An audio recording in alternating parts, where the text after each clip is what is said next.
sur la santé et le docteur Serge Rafal, toujours au rendez-vous depuis de si longues années. Merci à sa fidélité, Serge. Merci à vous, Serge, bonjour. C'est gentil de me le rappeler, Ilana, bonjour. Alors c'est la rentrée, Serge, et vous souhaitiez insister à nouveau ce matin sur l'importance d'un sommeil de bonne qualité pour la santé et nous rappeler aussi quelques conseils simples mais indispensables pour mieux faire dodo.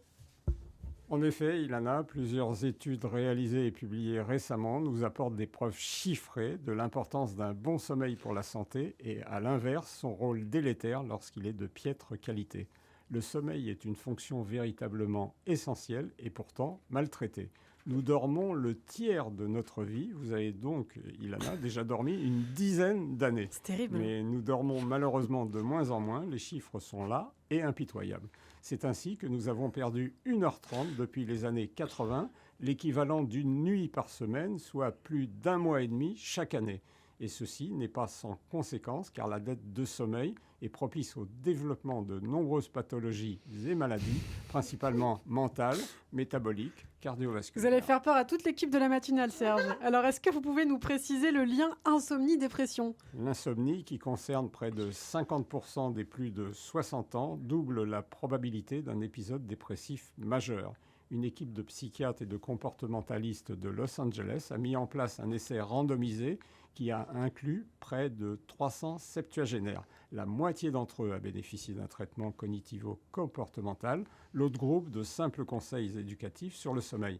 Les résultats sont sans équivoque. Après un suivi de 36 mois, le nombre des dépressions majeures est divisé par 2 dans le groupe traité, corrélé à la réduction de l'insomnie. Alors, il existe aussi également un lien entre surpoids et mauvaise qualité du sommeil. Oui, le développement de l'obésité dans les pays occidentaux s'est accompagné d'une réduction du temps de sommeil, ou peut-être vice-versa. Une étude réalisée, elle, à Chicago, met en évidence l'effet bénéfique d'une prolongation du sommeil sur le métabolisme et la perte de poids.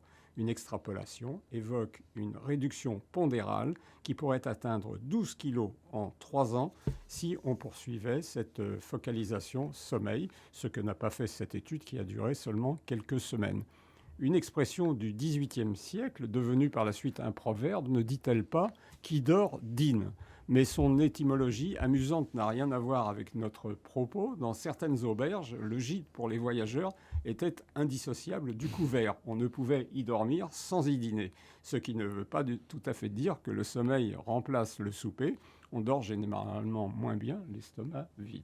Oui, alors un lien entre sommeil aussi et maladies cardiovasculaires. Oui, nous disposons là aussi d'une belle étude qui a réuni près de 7000 quinquagénaires cette fois-ci. Elle confirme elle aussi les liens entre la qualité du sommeil et un surrisque cardiovasculaire, d'infarctus du myocarde, d'accidents vasculaires cérébraux, d'environ 50%, quel que soit le sexe. Bon, alors il faut faire quand même attention à bien dormir. Quels conseils vous donneriez, vous, Serge, pour passer une bonne nuit ? Le sommeil, Ilana, se prépare dans la journée. Il faut donc éviter les siestes longues ou parfois trop tardives, ne prendre aucune boisson excitante, café, thé, après 18 heures, s'abstenir d'un dîner copieux, trop protéiné, trop alcoolisé, se dispenser de toute activité sportive violente en soirée, se conditionner à mesure qu'approche l'heure du coucher. Les grands voleurs de sommeil sont les écrans, surtout la lumière bleue qui bloque la sécrétion de mélatonine. Il ne faudrait plus les utiliser dans les 2 heures qui précèdent le coucher, vœu, j'en conviens, probablement pieux.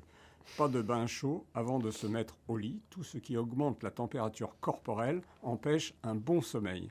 Veillez à ce que la chambre à coucher soit calme, relativement fraîche et à l'abri de la lumière, par des rideaux occultants. Tamiser progressivement à l'approche du coucher. La sanctuariser, ne la réserver qu'au sommeil et au câlin, pas au Wi-Fi ou au Bluetooth. Se coucher et se lever tous les jours à la même heure pour ne pas désynchroniser les trains de sommeil. S'endormir en se concentrant sur sa respiration. Dormir selon ses besoins, ni trop peu. Eh bien, c'est très complet. En conclusion, Serge. Béni soit celui qui a inventé le sommeil, écrit joliment Cervantes. Son importance parle d'elle-même. Vous l'avez, j'imagine, compris à l'écoute de cette rubrique. Le sommeil est une fonction véritablement essentielle qu'il faut préserver et donc bichonner avec le plus grand soin. Eh bien, il faut bien dormir, effectivement, et vous avez raison de faire cette chronique dans la matinale, parce que l'équipe en a bien besoin. Merci beaucoup, Serge. On se retrouve évidemment demain matin sur Radio J.